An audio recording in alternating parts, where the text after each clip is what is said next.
Martine Schex, Monsieur Serge Bénica, Monsieur Christian Lartaud, Madame Marie-France Rosti, Monsieur Henri Carvin, Monsieur Lionel Decubert, Madame Jacqueline Fabre, Monsieur Bernard Croze, Madame Marie-Claude Allary, Monsieur Maurice Attias, Monsieur Christophe Moulin, Madame Emmanuelle Girard-Thivillier, Madame Corinne de Ranieri, Madame Sandrine Frère, Laurent Castillo qui est excusé et qui a donné procuration à Monsieur Christophe Moulin, Madame Stéphanie Gréco de Coningue, Madame Émilie Partouche, Monsieur Anthony Paget, Madame Anaïs Abrahamian, qui est absente et qui va nous rejoindre, je pense, Monsieur Loïc Rouzot, Monsieur, pour l'opposition, Monsieur Gérard Bismuth,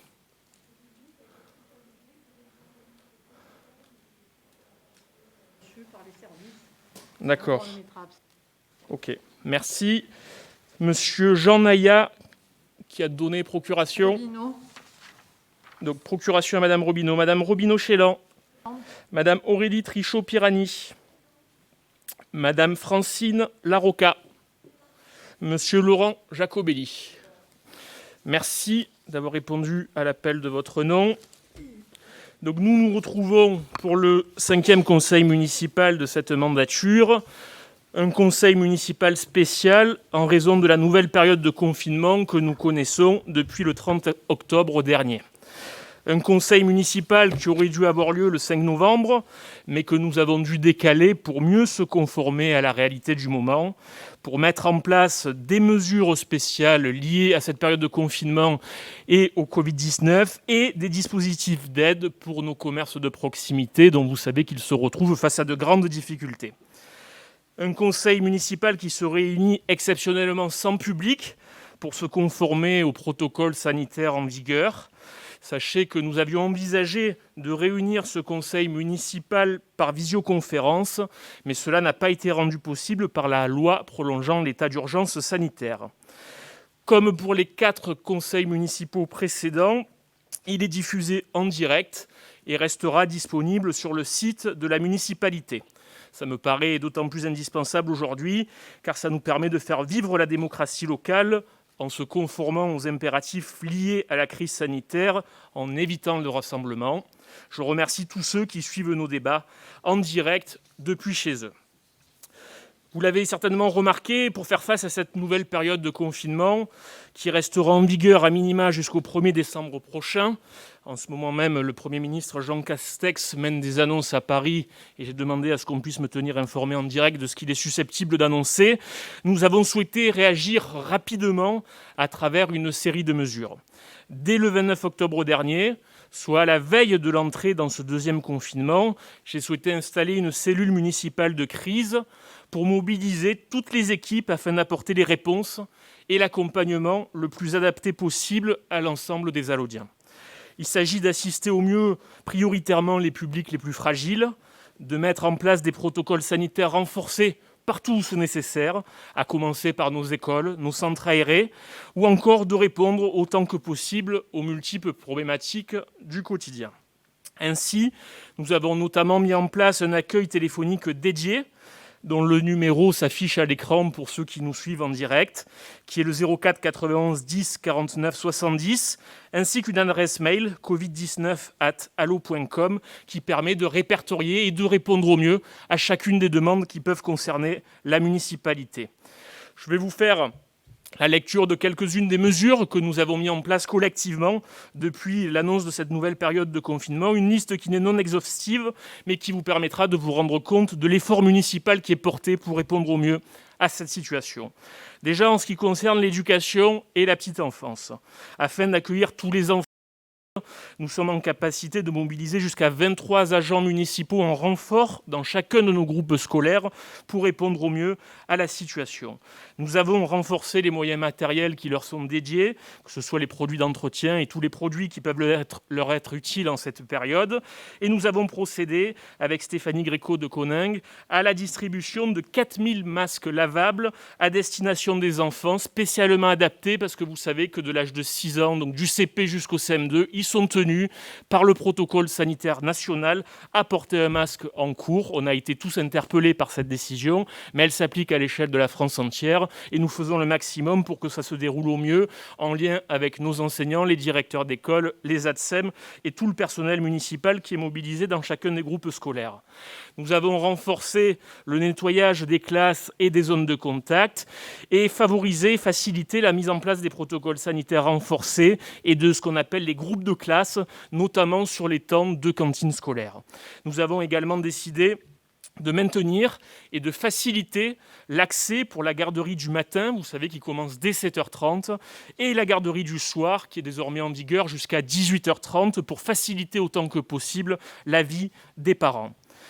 Sur le volet de l'action sociale, qui est une priorité en cette période difficile, nous avons mis en place un ensemble de mesures pour accompagner au mieux les personnes âgées, les personnes en situation de handicap ou toutes celles et tous ceux qui peuvent se retrouver isolés dans cette nouvelle période délicate. Nous avons mis là aussi au CCAS une plateforme d'appel téléphonique spécifique avec un numéro unique d'appel et d'enregistrement qui s'affiche également sur vos écrans, à savoir le 04 91 10 44 30. N'hésitez pas à vous déclarer ou à déclarer vos proches si vous avez besoin, notamment de services renforcés pour le portage des repas ou le maintien à domicile, de la livraison de courses ou de produits pharmaceutiques que nous faisons prioritairement auprès de nos commerçants locaux qui ont pu rester ouverts, ou encore pour l'accompagnement à des rendez-vous médicaux urgents dans un rayon de proximité immédiate à l'échelle de notre canton. Depuis plusieurs jours, sachez que sous l'égide de Marie-Christine Cianarella et de Corinne de Ranieri, plusieurs élus et bénévoles contactent prioritairement les personnes âgées de 75 ans et plus pour s'assurer de leurs éventuels besoins et pour mieux lutter contre le risque d'isolement induit par cette période de confinement. Le CCAS est à l'écoute pour toutes les questions ou besoins particuliers et sachez qu'on a aussi la possibilité pour les bénéficiaires du CCAS de faire distribuer gratuitement des masques ou de mettre à disposition des attestations dérogatoires de déplacement. Parallèlement à ces mesures qui font le lien avec l'action sociale, il y a la dimension médicale, si je puis dire, de cette crise. Et nous avons organisé à plusieurs reprises des opérations de dépistage gratuits. La dernière en date a eu lieu lundi après-midi, où plus d'une soixantaine d'Allodiens ont pu bénéficier d'une nouvelle opération de dépistage par test antigénique. Une opération qui sera renouvelée désormais tous les 15 jours, soit par test PCR, donc avec des résultats connus sous 48 heures, et des tests rapides antigéniques dont les résultats sont connus en 30 minutes, deux dispositifs qui se complètent et qui permettent d'avoir des résultats sûrs dans des délais raisonnables. Sur le plan de la sécurité et de la police, enjeu important, et j'allais dire d'autant plus important, après les nouvelles menaces dont la France a fait l'objet ces derniers jours. Nous avons, je pense tous ici collectivement, une pensée pour les 3 victimes de l'attaque de Nice du 29 octobre dernier. On a transmis nos amitiés et notre soutien au maire de Nice, M. Christian Estrosi, dont la ville malheureusement est particulièrement meurtrie par ce type d'attaque. Nous avons mobilisé l'ensemble des effectifs de la police municipale.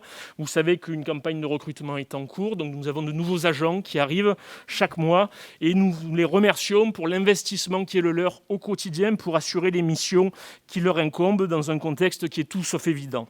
Nous avons fait renforcer les tournées et les contrôles dans chaque noyau villageois et plus particulièrement aux abords des groupes scolaires, ce qui répond naturellement à une préoccupation de beaucoup de parents et autour des lieux de culte qui semblent particulièrement visés.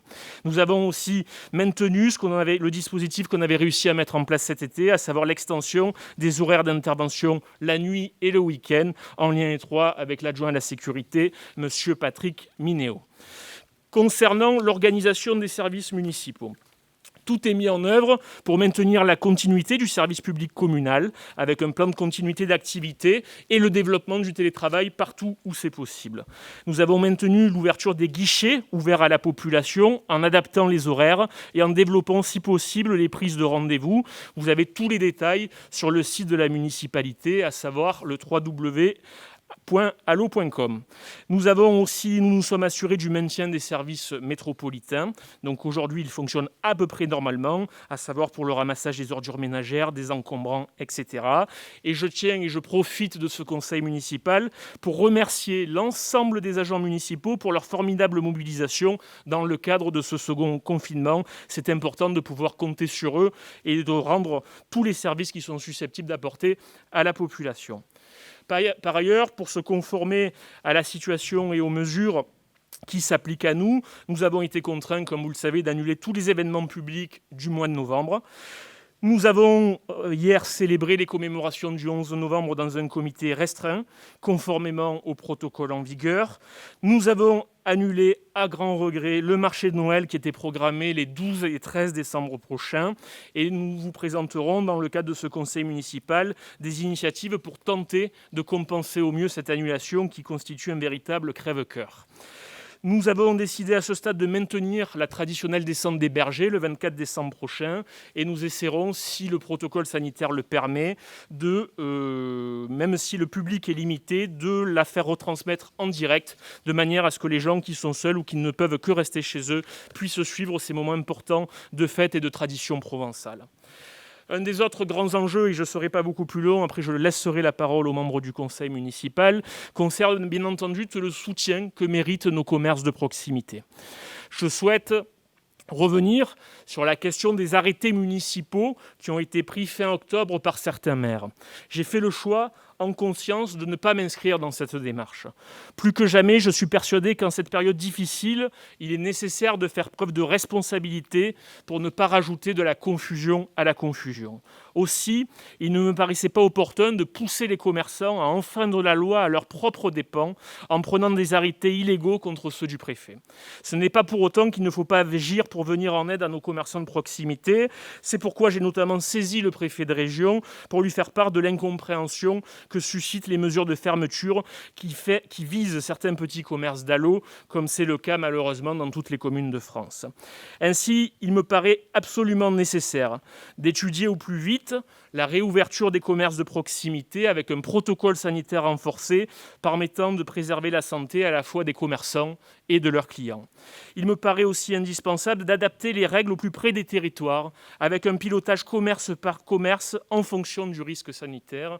Comme j'ai déjà eu l'occasion de le dire, je suis prêt à me porter garant de l'activité de chacun des commerçants de la commune d'Allo si jamais cela était nécessaire. Enfin, j'invite les autorités à mettre en œuvre des aides exceptionnelles au-delà de ce qui peut déjà exister pour les commerçants, les restaurateurs, les cafetiers, en faisant participer la grande distribution et les grandes plateformes de commerce en ligne à l'effort de solidarité en raison des circonstances exceptionnelles que nous traversons. En ce sens, nous avons réuni jeudi dernier, en lien notamment avec Serge Bénica, l'élu à l'économie locale, une cellule municipale de crise spécifique pour leur venir spécifiquement en aide. En présence des représentants des commerçants de chaque noyau villageois de la commune, Allo Village, Logis-Neuf, La Punche, Fontvieille, La Tirane, cette réunion exceptionnelle a permis de présenter l'ensemble des mesures instaurées par la municipalité afin de les soutenir. Nous avons créé une cellule d'accompagnement pour les aider et faciliter l'accès aux différents dispositifs d'aide, qu'ils soient régionaux ou nationaux. Là aussi, s'inscrit sur vos écrans l'adresse et le numéro de téléphone en ligne qui vous permet d'avoir la réponse à toutes les questions que les commerces seraient susceptibles de se poser. Nous avons lancé une opération de communication qui s'intitule « J'aime Allo, je consomme local », qui fonctionne plutôt bien et j'ose espérer qu'elle se traduira concrètement par des achats dans notre tissu commercial local. Nous vous soumettrons dans le cadre de ce conseil municipal la prolongation de la gratuité de locaux commerciaux communaux jusqu'au 31 décembre, la prolongation de la gratuité des redevances relatives à l'occupation du domaine public jusqu'au 31 décembre, l'abattement exceptionnel de 100% de la taxe locale sur la publicité extérieure. Et enfin, nos équipes travaillent d'arrache-pied pour mettre en place et développer une plateforme d'achat en ligne pour développer les achats click and collect au sein des commerces de la commune. Par ailleurs, et ça vous sera soumis aussi dans le cadre de ce conseil municipal, c'est-à-dire que pour compenser au mieux l'annulation notamment du marché de Noël auquel je faisais référence il y a quelques minutes, nous avons décidé d'organiser un événement virtuel sous forme d'un calendrier de l'Avent qui permettra chaque jour du mois de décembre de faire gagner aux Allaudiennes des lots d'une valeur de 500 € par jour à dépenser ou à retirer dans les commerces de la commune. Excusez-moi d'avoir été un petit peu long, mais il me semblait nécessaire, compte tenu de la situation, de présenter une partie des dispositifs mis en place pour s'adapter au mieux aux conséquences de ce confinement. Vous verrez que l'ordre du jour de ce conseil municipal traduira un certain nombre de ces mesures. Avant d'aller plus loin et d'évoquer d'autres questions d'actualité, je souhaitais éventuellement permettre à un membre de l'opposition ou d'un des deux groupes de s'exprimer, si tant est qu'il le souhaite. Non, pas de demande de prise de parole particulière. Donc nous passons directement à la suite des questions d'actualité. Et donc avant d'entamer à proprement parler l'ordre du jour de ce conseil municipal, je tenais à revenir sur deux éléments d'actualité. La situation en Arménie, qui nous préoccupe, je pense tous, ainsi que l'acte terroriste dont a été victime l'enseignant Samuel Paty. Vous avez été nombreux, au sein de cette assemblée, comme parmi la population, à participer à l'hommage officiel que nous avons rendu le 21 octobre dernier sur le parvis de l'Hôtel de Ville à cet enseignant d'histoire-géographie de 47 ans, victime du terrorisme islamiste pour avoir voulu enseigner la liberté à nos enfants. Je souhaite que nous puissions lui rendre un hommage officiel, aussi dans le cadre de notre conseil municipal, en respectant une minute de silence avant d'écouter Victoria, qui est juste à côté de moi. Donc vous rassurez-vous, elle n'a pas intégré officiellement le conseil municipal, mais elle fait partie des conseils municipaux jeunes. Et elle va nous faire la lecture de la lettre d'Albert Camus à son instituteur, M. Louis Germain, le jour où il a reçu le prix Nobel de littérature. Je vous invite donc à respecter cette minute de silence et après, nous écouterons collectivement Victoria.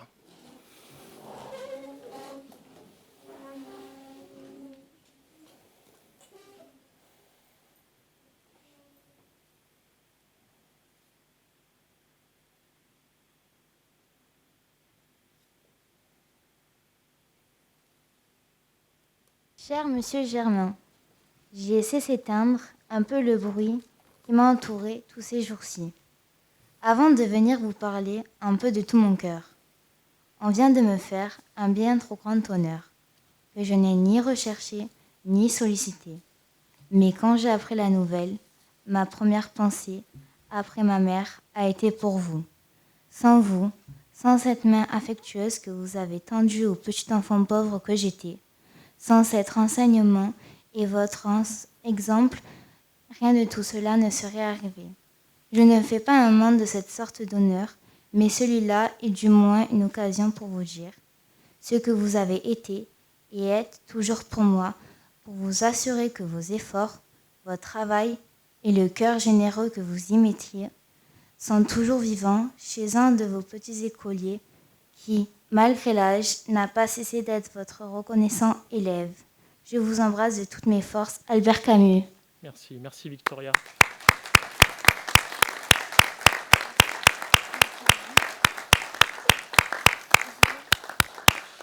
Merci d'avoir lu ce texte qui est très fort et qui est, je pense, le plus bel hommage qu'on puisse rendre à Samuel Paty comme à l'ensemble des enseignants de France. Merci beaucoup. Autre sujet qui a de quoi nous interpeller et que je souhaitais qu'on aborde ce soir, c'est celui de la situation en Arménie. Vous savez que nous avons des liens anciens et profonds avec l'Arménie.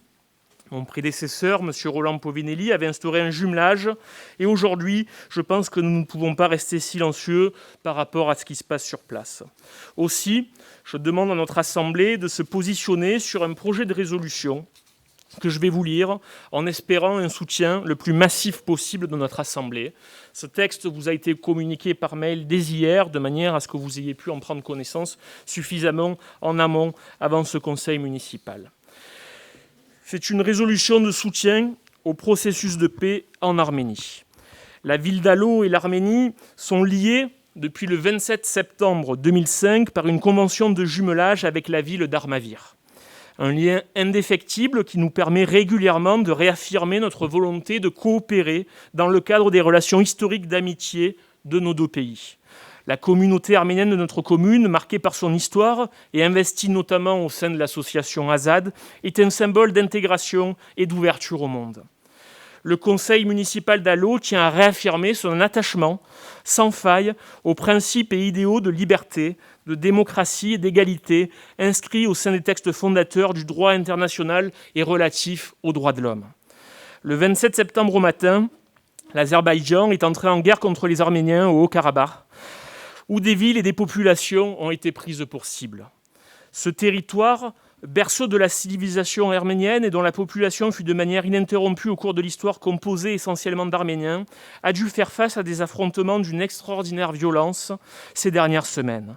Une agression insupportable contre un pays ami de la France, auprès duquel nous avons une responsabilité historique et universelle au regard du génocide dont son peuple a été victime en 1915.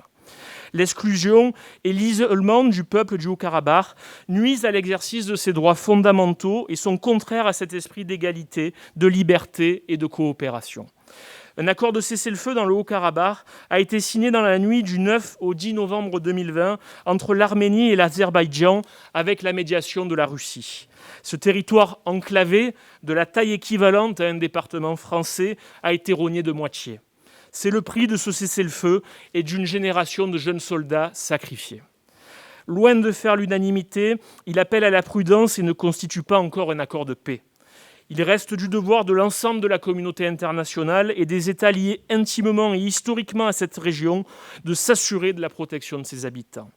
Il est donc proposé que notre conseil municipal d'Alo soit pleinement solidaire de toutes les actions qui, dans le respect du droit international et au titre de l'amitié et de la solidarité entre les peuples, participeront à l'élaboration d'un programme durable d'aide en soutien à l'Arménie et à la reconstruction de cette région dans le cadre d'un processus de paix et de coopération.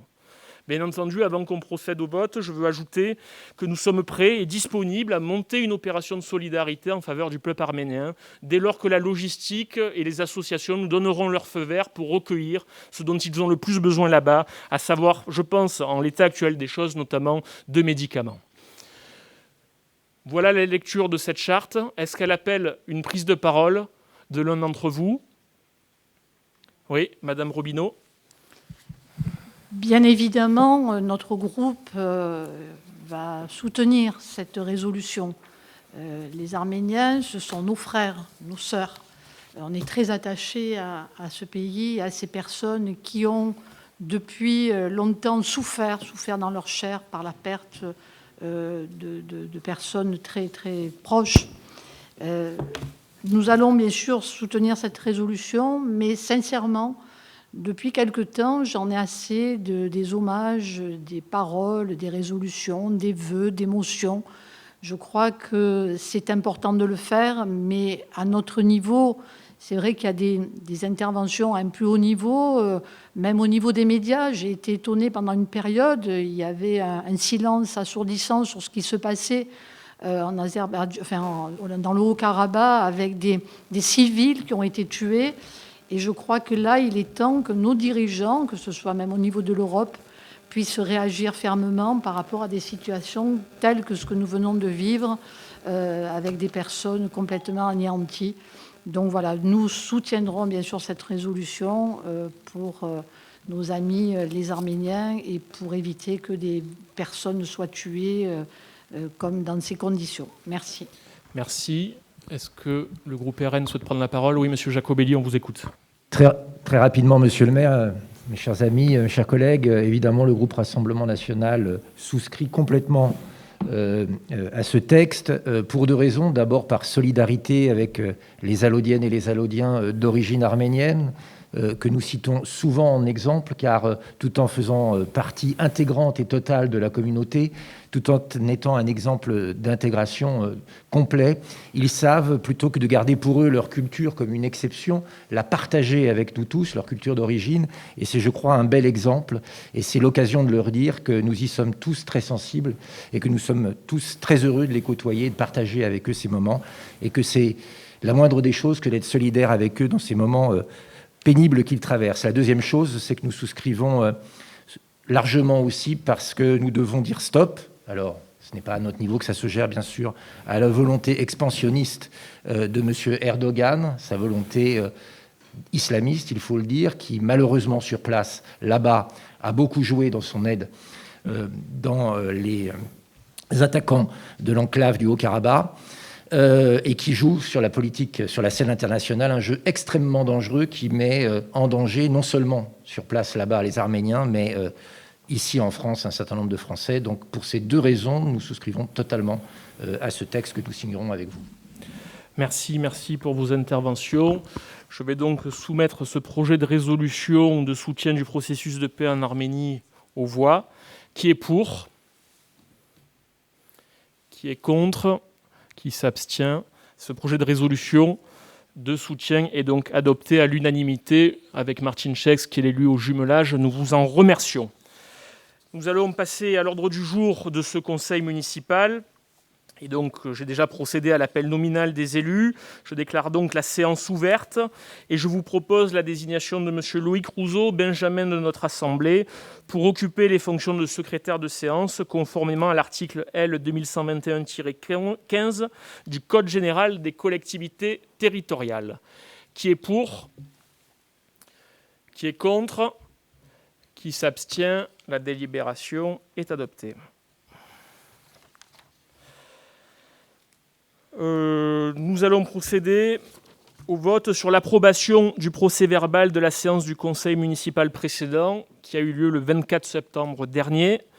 Ce document retrace le déroulement donc, du conseil municipal et il est soumis pour avis à l'Assemblée. Qui est pour ? Qui est contre ? Qui s'abstient ? Il est adopté. Nous avions à l'ordre du jour la détermination des règles d'organisation d'une séance de l'Assemblée à distance par visioconférence. Compte tenu des faits que j'ai exposés en introduction, ce rapport est donc retiré vu que nous sommes réunis en présentiel sans public. La délibération numéro 2020-96 fait écho immédiatement à l'hommage que nous avons rendu à M. Samuel Paty, à travers notamment la lecture qui a été faite par Victoria Saez. Et nous vous proposons de donner le nom de Samuel Paty à l'esplanade du parking du collège Yves-Montand. Donc vous voyez tout l'espace qui se trouve devant le collège. Voilà, il a été, comme vous le savez, victime du terrorisme pour avoir voulu enseigner à nos enfants la liberté. Et pour apporter notre solidarité et notre soutien à l'ensemble du corps enseignant, il est proposé à l'Assemblée délibérante de donner son nom à l'esplanade du collège Yves-Montand qui est situé au Vallon Vert. Est-ce que quelqu'un demande la parole sur cette délibération ? Si ce n'est pas le cas, je fais procéder immédiatement au vote. Qui est pour ? Qui est contre ? Qui s'abstient ? Elle est adoptée à l'unanimité. Je vous en remercie. Conformément à ce que j'ai pu dire en introduction, nous avons mis en place des mesures que nous soumettons à votre vote pour faire face à la situation sanitaire particulière que nous connaissons. Donc, nous avons la délibération numéro 97 relative au Fonds social européen et je passe immédiatement la parole à M. Tomaselli. Oui, merci. Donc, pour faire écho à ce que vous avez évoqué, donc pour favoriser la période de confinement dans le respect des consignes gouvernementales, la commune a mis en place plusieurs mesures, notamment l'achat de masques. Ces mesures ont fortement impacté le budget communal. Donc, il est ainsi proposé à l'Assemblée de solliciter l'aide financière du Fonds social européen au titre de dispositif contribution à la réponse sanitaire à la crise de la Covid, à hauteur de 50% du coût hors taxe, soit une subvention maximale de 209 175 000 euros. Voilà, il faut savoir que c'est la première fois que la commune fait ce type de demande auprès du Fonds social européen et nous avons eu confirmation la semaine dernière que le dossier est en cours. Ok. Merci, M. Tomaselli, pour cette présentation. Est-ce qu'elle appelle une prise de parole ? Si ce n'est pas le cas, je la soumets au vote. Qui est pour ? Qui est contre? Qui s'abstient? Elle est adoptée à l'unanimité. Nous passons à la délibération numéro 98, à savoir une aide exceptionnelle pour favoriser la période de confinement à travers une demande de subvention auprès du Conseil départemental des Bouches-du-Rhône. Monsieur Tomaselli, nous vous écoutons. Oui, dans le même esprit, pour favoriser la période de confinement dans le respect des consignes gouvernementales, la commune a mis en place plusieurs mesures, notamment la mise en place de vitres plexiglas sur les sites donc recevant le public. Il convient aujourd'hui de se procurer notamment des ordinateurs portables pour favoriser le télétravail. Ces dépenses entrant dans le cadre du dispositif aide exceptionnelle pour favoriser le confinement, financé par le Conseil départemental des Bouches-du-Rhône. Il est proposé de solliciter l'octroi d'une subvention de 70% du montant hors taxe du coût de l'opération, dans la limite de 68 000 € hors taxe de dépenses d'équipement, soit une subvention maximale de 42 000 €. Merci pour cette présentation. Est-ce qu'elle génère une prise de parole? Si ce n'est pas le cas, je la soumets au vote. Qui est pour? Qui est contre? Qui s'abstient? Elle est adoptée à l'unanimité. Je vous en remercie. Nous passons à la délibération suivante, relative à la gratuité des locaux commerciaux pour la période de novembre à décembre 2020. Et je laisse M. Serge Bénica, élu à l'économie locale, nous en faire la présentation. Merci, Monsieur le maire. Compte tenu de la crise sanitaire relative au Covid-19, il est proposé à l'Assemblée de renoncer au recouvrement des loyers des locaux de la ville et loués ou sous-loués à des commerçants pour le mois de novembre et décembre 2020.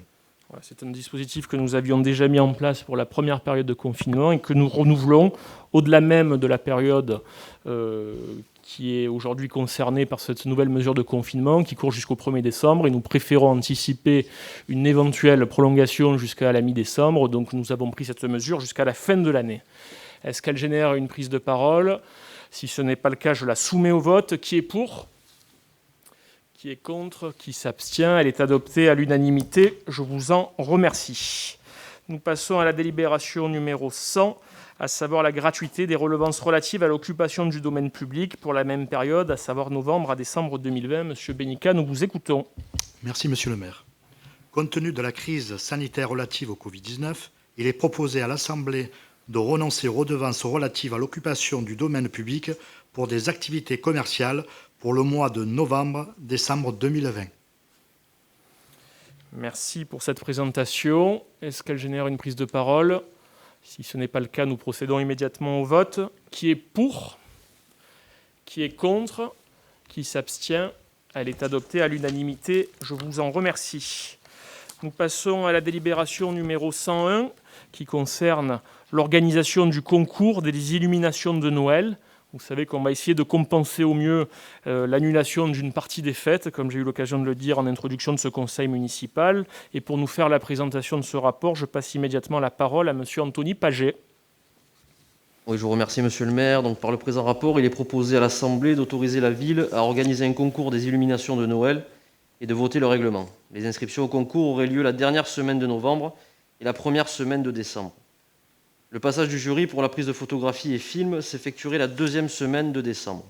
La délibération du jury aurait lieu la troisième semaine de décembre.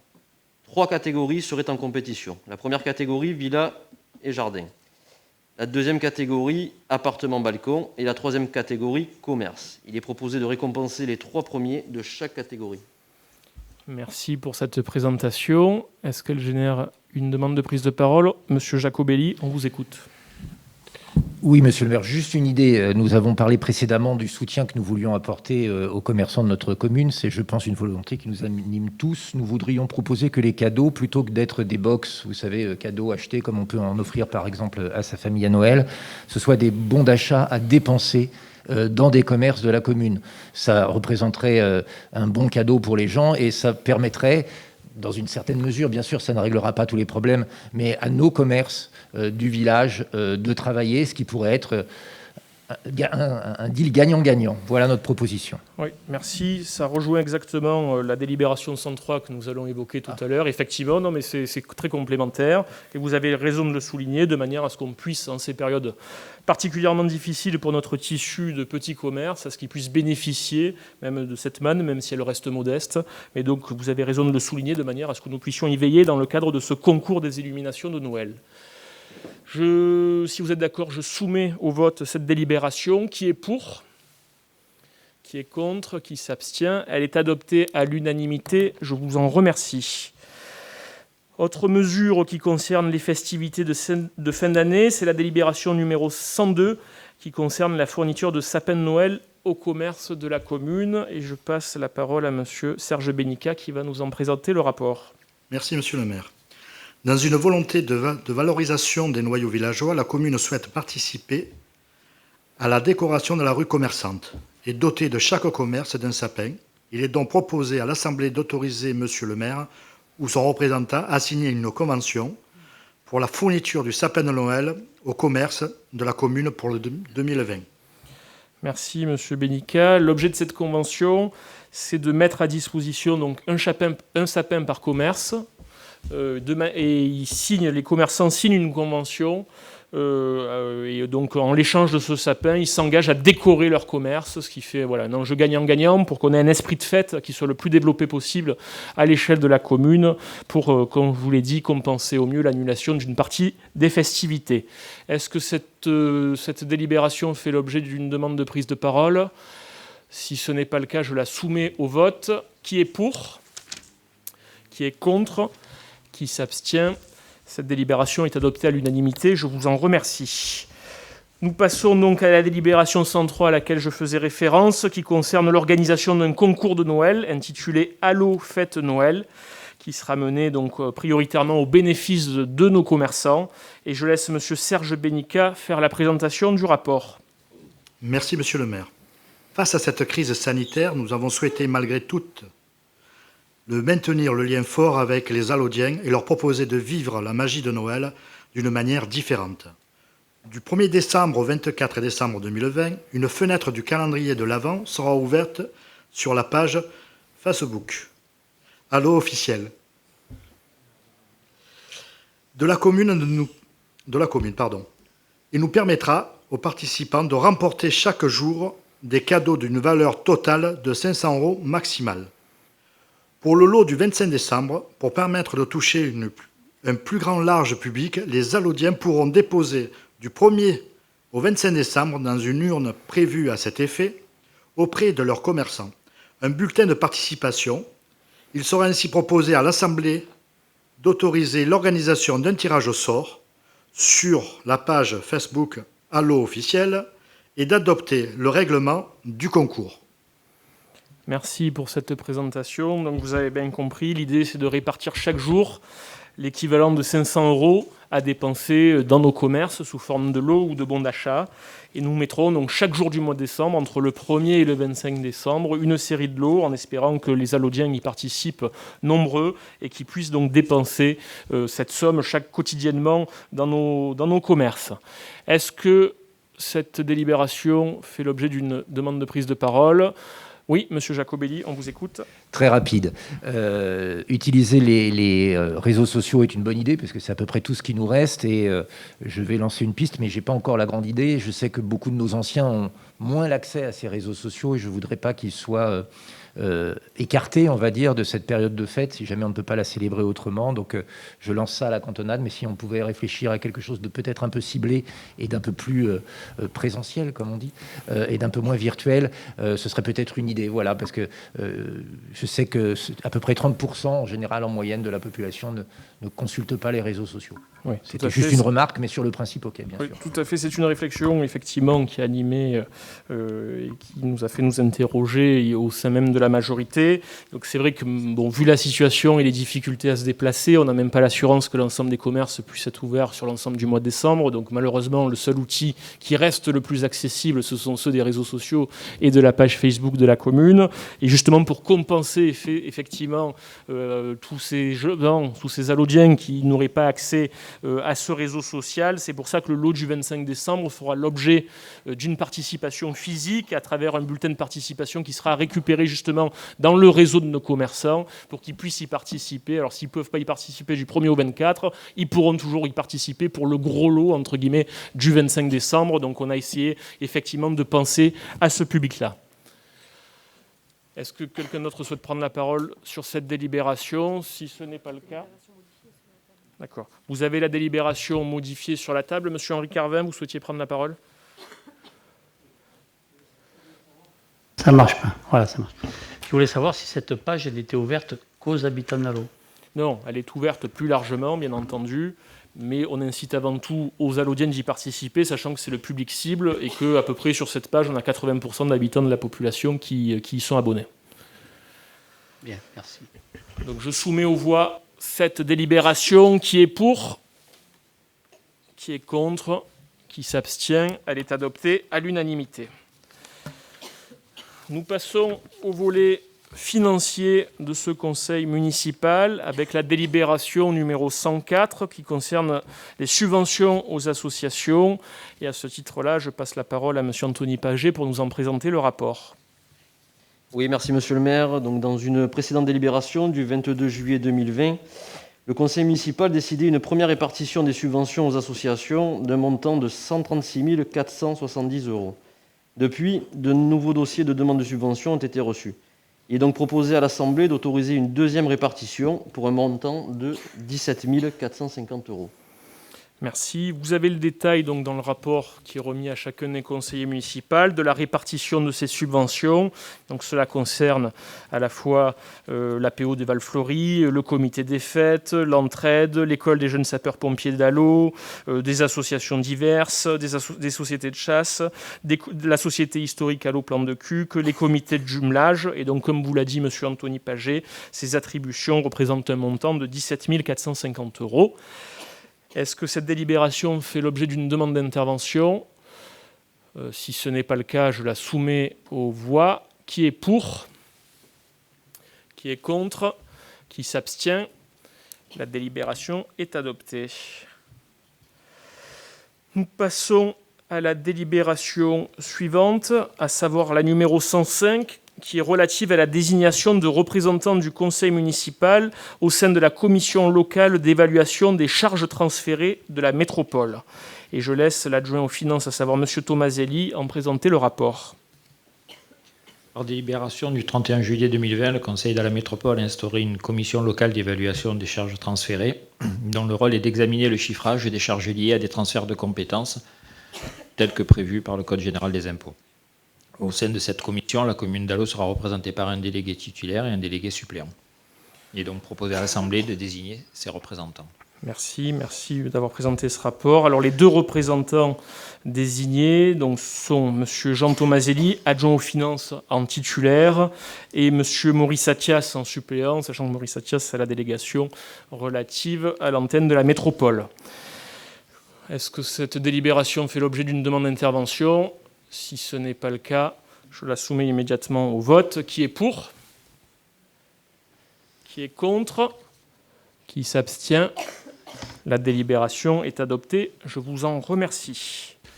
Nous passons à la délibération numéro 106, qui concerne un programme de logements sociaux du groupe Erilia. C'est une convention donc, de réservation de logements locatifs sociaux.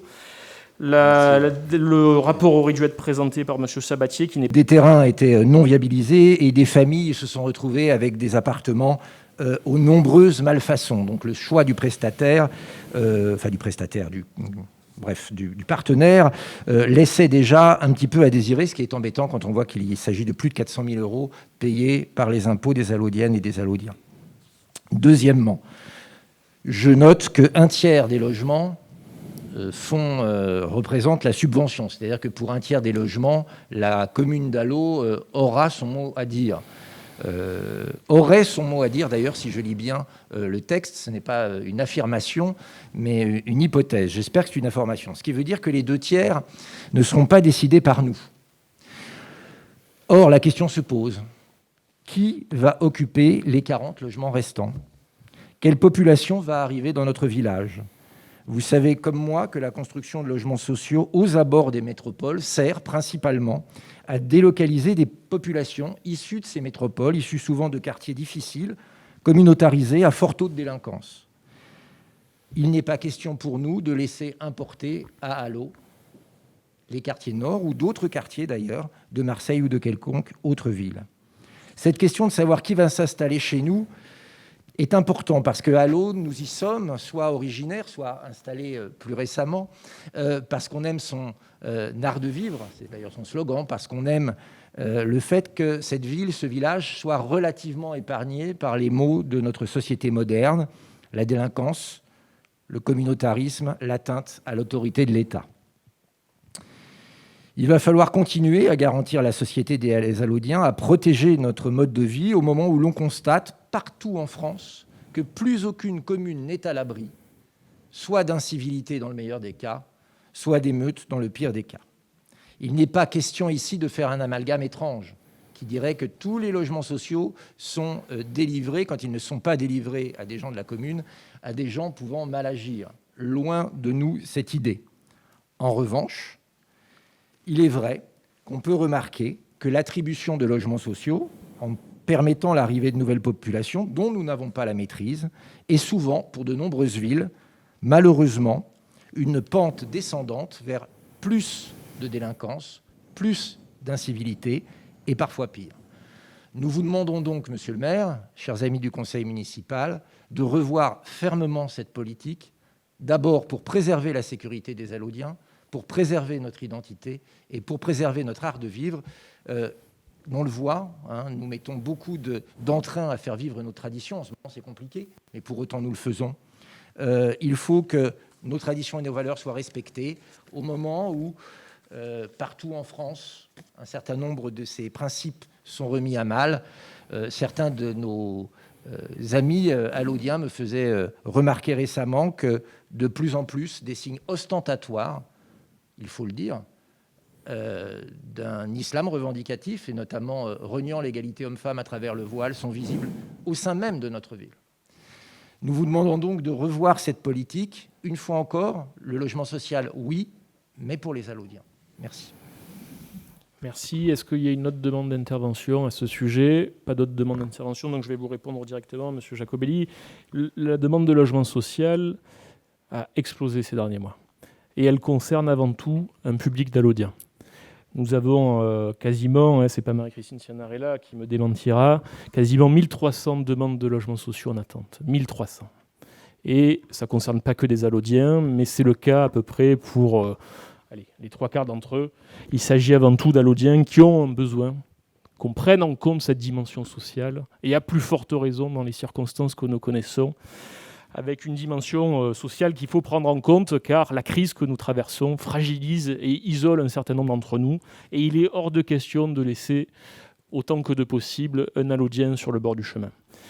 Une fois qu'on a posé ce principe, il y a effectivement la loi, et ce qu'on peut, et la manière dont on peut, pas la contourner, parce que ce ne serait pas responsable de la part d'un maire de tenir ces propos-là, mais en tout cas de tout faire pour compenser les difficultés qu'elle engendre pour une collectivité comme la nôtre, ce qui est un phénomène qui n'est pas nouveau, que connaissait mon prédécesseur pendant des dizaines d'années et auquel nous sommes confrontés aujourd'hui. Mon objectif en matière de logement social, il est clair. C'est la préférence municipale qui doit s'appliquer systématiquement. Or, vous savez que sur les 25% de logements sociaux que la loi SRU nous impose depuis l'an 2000, nous avons aujourd'hui à Allo seulement 5,8% de logements sociaux. Donc le déficit est considérable. Il est considérable, et pour tous les élus qui sont sur cette table, de la majorité comme de l'opposition, qui siègent avec moi au sein du conseil d'administration du CCAS, on peut malheureusement se rendre compte de cette réalité qui se quantifie aisément. Et pour essayer de peser et d'augmenter l'attribution de ces logements prioritairement aux Alaudiens, nous avons multiplié les rencontres depuis le mois de juin, que ce soit avec les services de la préfecture, parce que vous savez qu'un tiers leur est attribué directement, avec les bailleurs sociaux, avec 13 habitats, quand ça dépend d'organismes comme le département. Et nous avons des résultats que nous serons amenés à vous présenter prochainement, d'ici la fin du premier trimestre 2021, parce que nous arrivons, malgré toutes les contraintes qui sont les nôtres, vous savez qu'on est considéré comme une commune carencée, donc sur le papier, en direct, la municipalité ne peut attribuer aucun logement. Vous imaginez la frustration que ça peut représenter.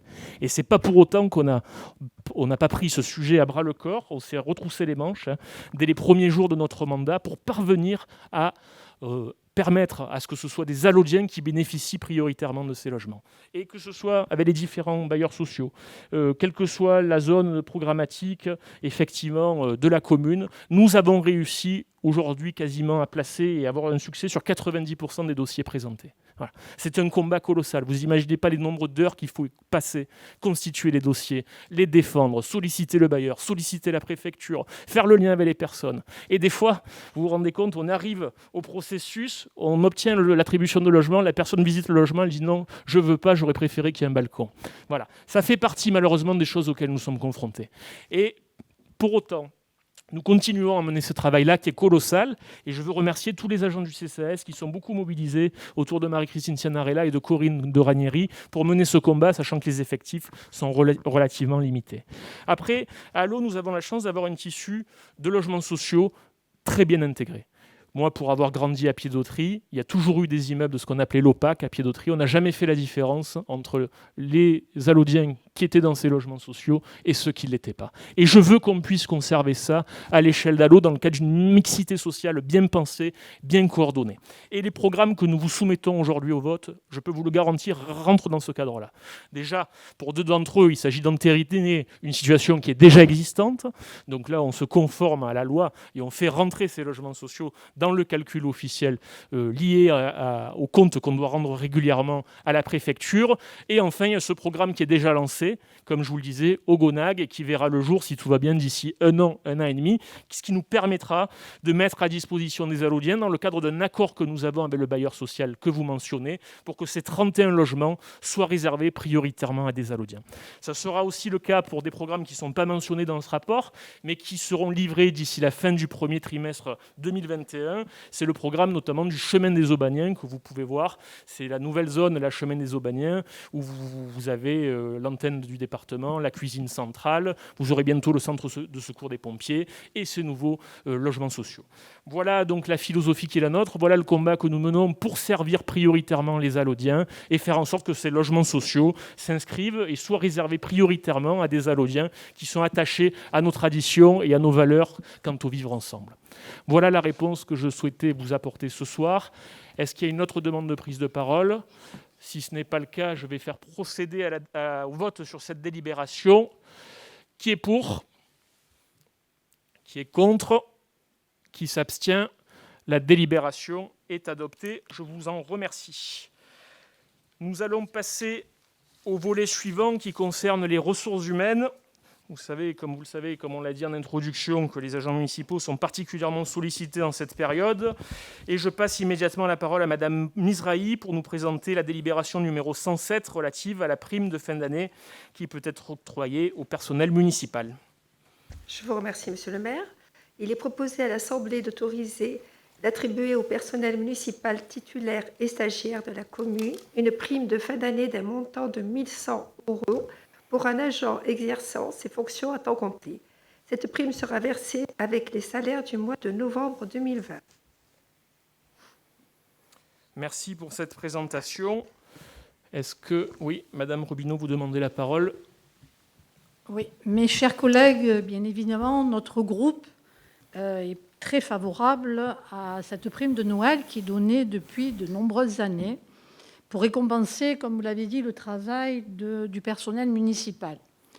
Depuis le début de cette crise sanitaire, le personnel municipal a été très sollicité, plus qu'à l'accoutumée, et je voudrais les remercier ce soir parce qu'ils ont vraiment fait un don de soi dans cette période. Par contre, concernant le personnel municipal, j'ai été prévenue dernièrement d'un nouvel organigramme des services et nous n'en avons pas reçu une copie. Et donc, nous attendons d'avoir rapidement la copie de ce nouvel organigramme. Et je tiens personnellement à m'élever contre vos méthodes de management du personnel municipal à un moment où la commune se trouve sur votre responsabilité. À mon sens, vous utilisez des pratiques rétrogrades que vous avez souvent dénoncées dans le passé. Et je veux dire par là d'un côté le clientélisme et d'autre part la chasse aux sorcières. Pour celles et ceux à qui vous n'avez pas pardonné d'avoir œuvré pour le bien de la commune sous la mandature précédente. Alors, monsieur le maire, le devoir d'un maire qui préside la destinée de la commune doit traiter les Allaudiennes et les Allaudiens, après les élections, sur un pied d'égalité et toujours en recherche permanente de la cohésion. Un maire exemplaire doit se laisser guider par le devoir et non par les sentiments partisans. Je vous remercie. Alors, recevoir une leçon à ce niveau-là de votre part, ça manque pas de sel. Je vais vous faire un malin plaisir à vous répondre tranquillement, parce que manifestement, vous vous positionnez sur un dossier dont vous n'avez pas eu connaissance. Vous avez dit vous-même que vous n'aviez pas vu l'organigramme. Donc je me demande bien sur quel élément vous vous basez pour porter ces jugements à l'emporte-pièce. Vous savez que cette municipalité d'Allauch peut s'appuyer sur à peu près 470 agents municipaux, mobilisés, comme vous le dites, au quotidien, au service de nos écoles, au service de l'environnement, l'état civil, les services rendus à la population, le guichet famille, et j'en passe. Et ils font un travail, comme je l'ai toujours dit, on a une qualité de service public de proximité à Allauch qui est meilleure que dans bien d'autres communes, et je tiens à ce que nous puissions le préserver. À travers le temps, cette collectivité, malgré tous ses atouts et la qualité de son personnel municipal, souffrait quelquefois d'un management trop vertical, de problèmes de validation, de primes non conformes ou de catégories qui n'avaient pas été accordées. Vous savez qu'on a un taux d'encadrement dans la municipalité qui est extrêmement faible. Une dizaine d'agents de catégorie A pour manager 470 employés municipaux. C'est quasiment une situation qui est unique à travers la France. Donc nous travaillons effectivement dans le cadre d'une réorganisation de cet organigramme pour essayer de se conformer à ce qu'on peut attendre d'une collectivité moderne, tournée vers le service public pour la population d'Allauch, pour qu'elle puisse répondre au mieux aux besoins de chaque Allaudien, quel que soit son âge et sa condition. C'est tout l'enjeu de la restructuration que nous sommes en train de mener, à pas feutré. Alors je vous l'accorde, tout n'est pas encore terminé. Nous avons mis en place un nouvel organigramme qui s'appelle une V0, avec l'aide d'un cabinet d'audit extérieur. Nous en avions voté le principe en juillet dernier, ici même dans cette assemblée.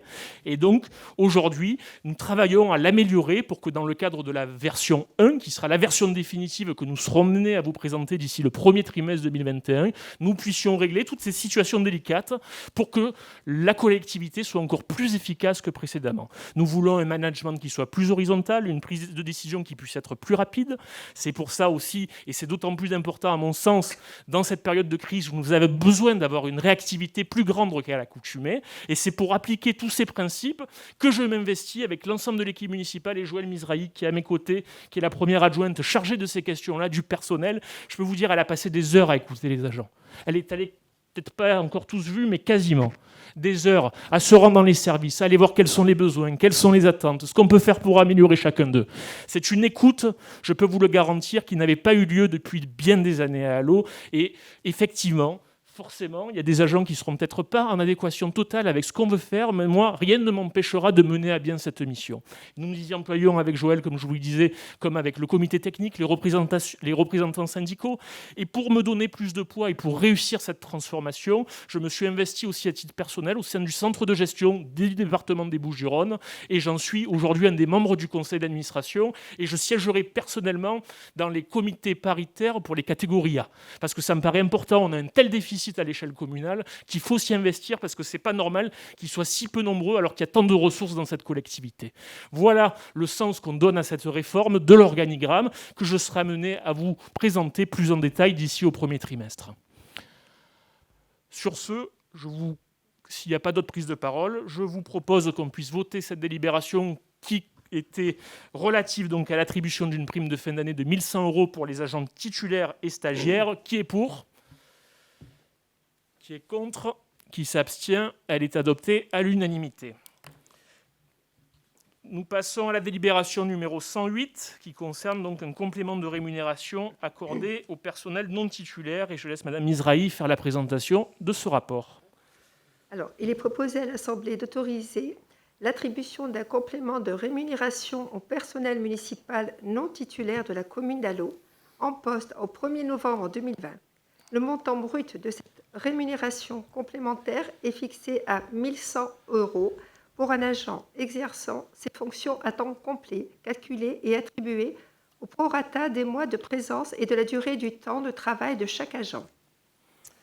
Merci pour cette présentation. Est-ce qu'elle génère une demande de prise de parole? Si ce n'est pas le cas, je propose de la soumettre aux voix. Qui est pour? Qui est contre? Qui s'abstient? La délibération est adoptée. On passe à la délibération suivante, à savoir la numéro 109, qui concerne une modification du taux horaire pour les agents recrutés en qualité de vacataires. Madame Israï, c'est à vous. Merci. Il est proposé à l'Assemblée d'autoriser d'appliquer ponctuellement un taux horaire supérieur à celui du SMIC pour les agents recrutés en qualité de vacataires payés au taux du SMIC, ayant un surcroît de travail lié aux nombreuses manifestations organisées sur le territoire de la commune lors des fêtes culturelles, sportives, sociales, votives et traditionnelles.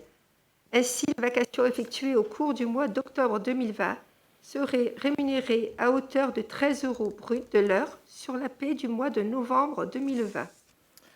Merci. Vous avez compris que c'est un dispositif qui nous permet d'attribuer cette prime en jouant sur les taux horaires des agents qui sont recrutés en qualité de vacataires. Est-ce qu'il y a une demande de prise de parole sur le sujet? Si ce n'est pas le cas, je la soumets au vote. Qui est pour? Qui est contre? Qui s'abstient? Elle est adoptée à l'unanimité. Je vous en remercie. Nous passons au volet services techniques aménagement urbain avec la délibération 110 qui concerne un abonnement à un compromis de vente et la cession d'un ténement communal. Monsieur Sabatier, adjoint à l'urbanisme, était prévu pour nous présenter le rapport en son absence et ayant confié sa procuration à monsieur Maurice Attias. Nous t'écoutons, cher Maurice. Merci, monsieur le maire. Voilà, vous y avez fait écho tout à l'heure. On va parler de la caserne de pompiers. Un compromis de vente a été signé le 12 avril 2018. Ce compromis prévoyait le dépôt d'un permis de construire le 20 octobre 2019 et la signature de l'acte authentique le 15 novembre 2020. Ces délais n'ayant pu être respectés, un avenant au compromis doit être signé avant de proroger les dates précitées. Il est ainsi proposé d'une part à l'Assemblée d'autoriser la signature de l'avenant au compromis signé le 12 avril 2020 pour proroger les délais liés au dépôt du permis de construire et la réitération de l'acte. Par ailleurs, le conseil départemental a sollicité la commune afin qu'un délaissé de voirie appartenant au domaine privé communal cadastré section EW numéro 8 P1 de 29 mètres carrés soit cédé pour permettre l'implantation du projet. Il est ainsi également proposé à l'Assemblée d'autoriser la cession à l'euro symbolique de ce délaissé de voirie. Il est proposé d'autre part à l'Assemblée d'autoriser monsieur le maire ou son représentant à signer les actes relatifs à cette cession. Tous les faits liés à cette vente seront à la charge du conseil départemental des Bouches-du-Rhône. Merci, monsieur Attias, pour cette présentation. Est-ce qu'elle appelle une demande de prise de parole? Donc, vous avez compris que c'était le nouveau centre des pompiers, donc il sera installé, comme je vous l'ai dit tout à l'heure, entre la cuisine centrale et l'antenne actuelle du département, des services techniques du département. Et le projet est en train d'avancer, parce que le département donc, est responsable du réseau de tous les services incendie à l'échelle des Bouches-du-Rhône. Et on en a eu, Maurice Attias a pu assister à une présentation du projet. Et j'espère qu'on sera amené à pouvoir vous le présenter aussi prochainement pour que tout le monde puisse avoir un bon niveau d'information quant au déménagement de site de notre caserne à laquelle nous sommes tant attachés. S'il n'y a pas de demande de prise de parole... Oui, monsieur Jacobi. Une question. L'ancien site où se trouve la caserne actuelle est voué à devenir quoi? Alors, il y a plusieurs projets. Vous savez qu'il y a le guichet famille qui se trouve juste à côté. Il y a la proximité de l'école. On va voir comment on peut réhabiliter le site une fois qu'on aura un calendrier plus précis du département. Merci. S'il n'y a pas d'autres questions, je soumets cette délibération au vote. Qui est pour ? Qui est contre? Qui s'abstient? Elle est adoptée à l'unanimité. Je vous en remercie.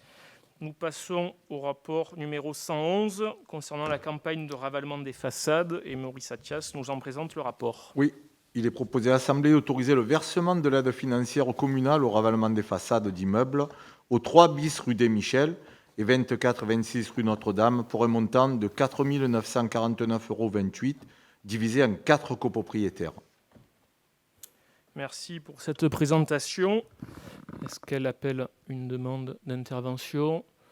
Si ce n'est pas le cas, je la soumets au vote. Qui est pour? Qui est contre? Qui s'abstient? Elle est donc adoptée.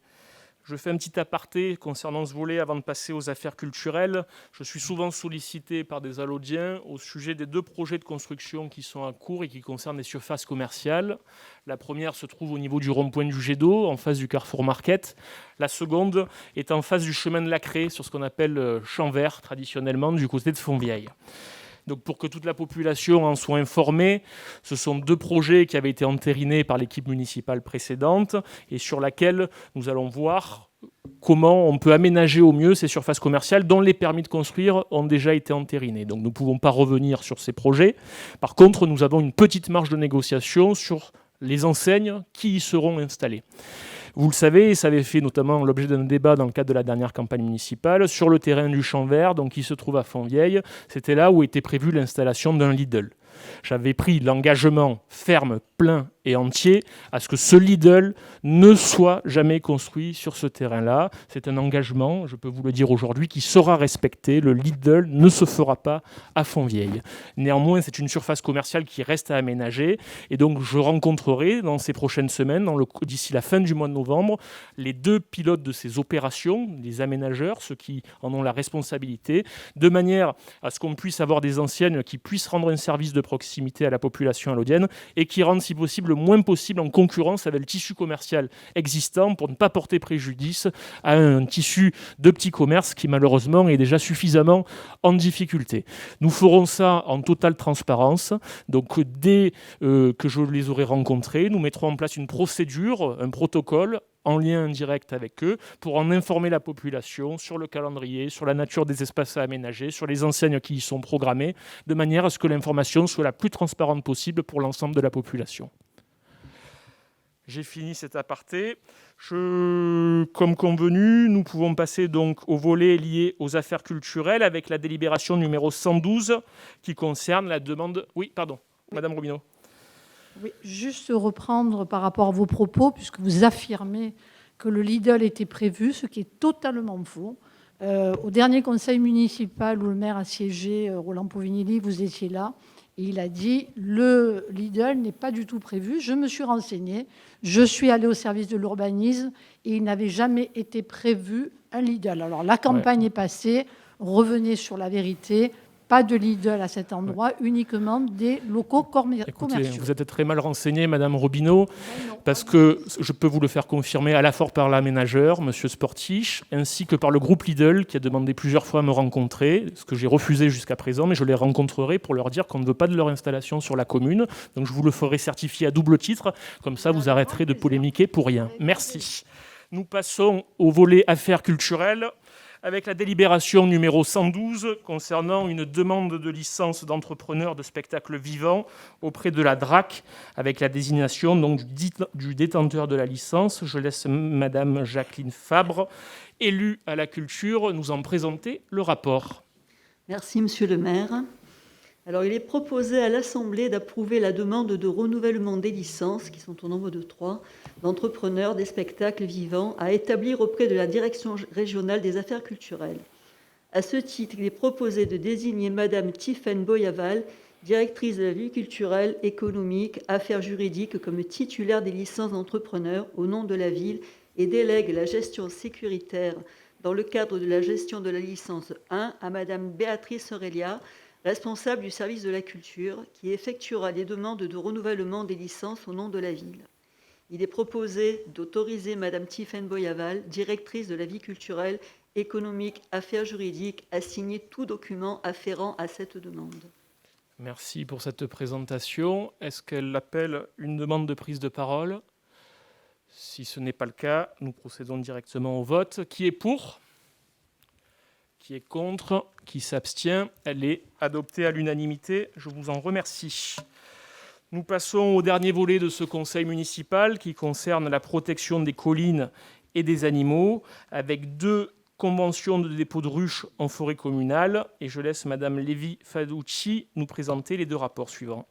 Merci, Monsieur le maire. Il est proposé à l'Assemblée d'autoriser Monsieur le maire ou son représentant à signer la convention de concession d'une durée de 3 ans autorisant l'exploitation par M. Christian Nicolaou, apiculteur, de 30 ruches sur la parcelle communale cadastrée BE numéro 32 dans le secteur de la plaine de la Grosse.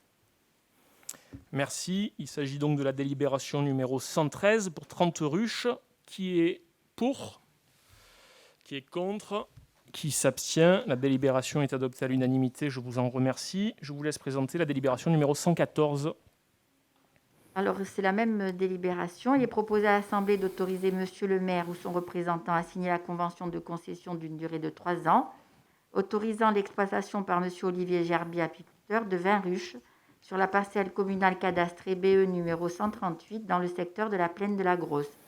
Je tiens à ajouter qu'à aujourd'hui, dans nos collines, nous avons 680 ruches. Merci pour cette précision, Madame Lévy. Je soumets donc cette délibération numéro 114 au vote. Et donc vous avez bien fait de rappeler qu'il y a 680 ruches sur la commune. Et vous avez vu qu'on a une nouvelle portée de chèvres à proximité immédiate du village, ce qui est très bien. Nous aurons l'occasion d'en parler à une autre occasion. Mais en tout cas, voilà, c'est des choses qui avaient été installées par mon prédécesseur et qu'on prend plaisir à maintenir, tant ça suscite de la lueur dans les yeux de beaucoup d'enfants et de parents, même si ce n'est pas tous les jours simple à gérer. Tu auras l'occasion de nous l'expliquer lors d'un prochain conseil municipal. Je soumets aux voix la délibération numéro 114. Qui est pour? Qui est contre? Qui s'abstient? Elle est adoptée à l'unanimité. Je vous en remercie. Vous trouverez dans les annexes l'ensemble des décisions municipales. Vous voyez que malheureusement, nous avons été obligés d'en annuler un certain nombre en lien avec les opérations qui étaient programmées en cette fin d'année et que nous avons dû remettre en cause en raison de cette période de confinement. Merci à tous d'avoir participé à ce conseil municipal. On vous retrouvera au mois de décembre pour adopter les mesures en matière budgétaire. Vous savez qu'on a l'objectif de faire adopter le budget au plus tôt, en janvier 2021. Donc nous aurons encore un ordre du jour très chargé lors des prochains conseils municipaux du mois de décembre et de janvier. Sur ce, portez-vous bien et prenez soin de vous. Merci à tous.